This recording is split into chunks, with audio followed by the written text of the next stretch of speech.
ஆரத்தி எடுப்பது ஏன்? அறிவியல் பூர்வமான காரணங்கள். காலம் காலமாக நமது பழக்க வழக்கங்களில் நாம் கடைபிடித்து வரும் ஒன்று ஆராத்தி எடுப்பது. தற்போது நாம் இதை வெறுமனே திஷ்டி கழிப்பதற்காக என்ற எண்ணத்தில்தான் செய்து வருகிறோம். ஆனால் இது திஷ்டி கழிப்பதற்காக உண்டாக்கப்பட்ட ஓர் சடங்கு முறை அல்ல. கடவுளை வழிபடும்போது எதற்கு ஆராத்தி காண்பிக்கிறோம் என்று தெரியுமா? இதன் பின்னணியில் பெரிய அறிவியல் காரணம் ஒன்று இருக்கிறது. நாம் தினந்தோறும் ஆராத்தி எடுப்பது கிடையாது.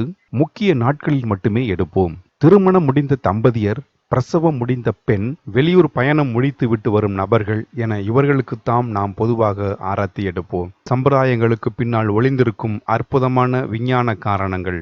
நம் முன்னோர்கள் ஏன் இந்த மாதிரியான சூழலில் மட்டும் ஆராத்தி எடுத்தார்கள்? இதன் பின்னணியில் இருக்கும் அறிவியல் காரணிகள். மஞ்சள் மற்றும் சுண்ணாம்பு. ஆராத்தி எடுப்பது என்றால் ஒரு தாம்பலத் தட்டில் தண்ணீர் நிரப்பி மஞ்சள் அரைத்து சேர்த்து அதில் சிறிது சுண்ணாம்பு சேர்த்து கலக்க வேண்டும். மஞ்சளும் சுண்ணாம்பும் கலந்த நீர் சிவப்பு நிறமாக மாறும். தீச்சுடர். அந்த சிவப்பு நீரை பரந்த பாத்திரத்தில் எடுத்து அதற்கு இரு பக்கங்களிலும் 2 தீச்சுடர்கள் எழுப்பி சம்பந்தப்பட்ட நபரின் உடலுக்கு 3 முறை சுற்றி வருவதை ஆராத்தி என்று கூறுகிறோம். கிருமி நாசினி.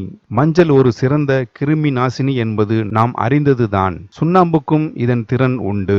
பிரசவித்த பெண், மருத்துவமனைக்கு சென்று வீடு திரும்பும் நபர்கள், பிரயாணம் செய்து வருபவர்கள் மீது கண்டிப்பாக கிருமிகள் அதிகம் அண்டி இருக்கும்.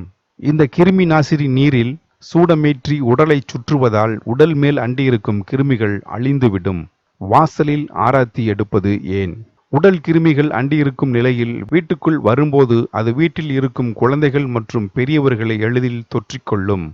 இது அவர்களுக்கு சிறு சிறு உடல் நல பிரச்சனைகளை ஏற்படுத்த வாய்ப்புகள் உண்டு.